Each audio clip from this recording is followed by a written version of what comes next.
اللي درت مع الدبنجه اللي شرملت راه عندي في الفيديو في اليوتيوب، دخلوا شوفوه. هو هذا الدبنجه اللي قلت لكم غنحيدو غنخزنو في الفريغو. دابا انا عاد جبدته ماشي بزاف. تتشدي الدنجاله كتغسليها وتمسحيها، كتقسميها على جوج، كتشرطيها من الوسط هكا على العرض وعلى الطول، كديري لها شويه الزعتر والملحه والزيت، الزيت البلديه ولا الزيت المائده. وهنايا عندي الملحه، الهريسه، نطشات الحك، تحميره، معلقه ديال الكمون، معلقه صغيره ديال القزبر حبوب، وواحد المعلقه ديال الحامض هذا مصير، حيت انا ما كنديرش الماء، كندير الحامض غير بالملحه. ها هو هذا العصير ديالو اللي كيبقى داكشي اللب ديال الحامض، درت منه معلقه. ما نديروش الخل تيجيني شويه صعيب على المعده. وهنا عندي واحد جوج مطيشات ها هما، ومعلقه كبيره ديال القزبر والمعدنوس. دابا انا غنخليهم ينزلوا مزيان. هذه راه ما درت فيها لا عطريه لا والو، خليهم ينزلوا وانا غنرجع معكم ان شاء الله. ها هو الدبنجال، ها هو جبدته من الفريغو،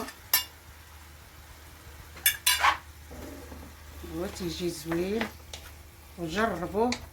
كان الدنجال عندك بالكثره بخريه اولا ديري له هادشي اللي درت له انا، وديريه في الشبكه، خليه حتى ينزل من داك الماء اللي تيخرج من الدنجال. راه واخا كيطيب ويتبخر راه ضروري الدنجال كيطلق الماء.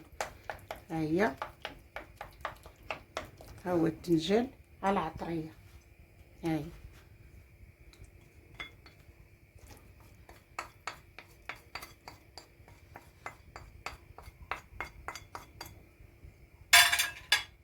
هي هذه العطريه. ما اناش كثروا العطريه بزاف، الا كثرتي العطريه في هادشي ديال التكتوكه والدبنجال كيعطي واحد، كتجي واحد المروره.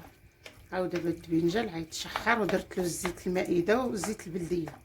ها دابا انا غنخليه يطيب مزيان يتشحر، راه طايب. عاد دخل فيه هاد العناصر ديال العطريه وديال هاد القزبر ومطيشه وهادي، وانا غنقدمه لكم ان شاء الله.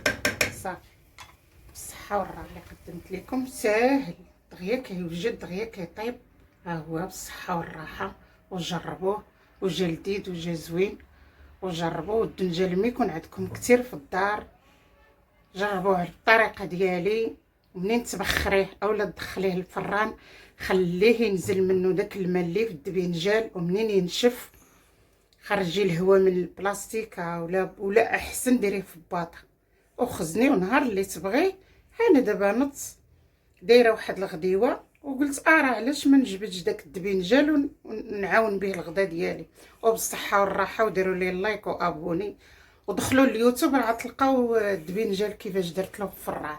وبالصحه والراحه.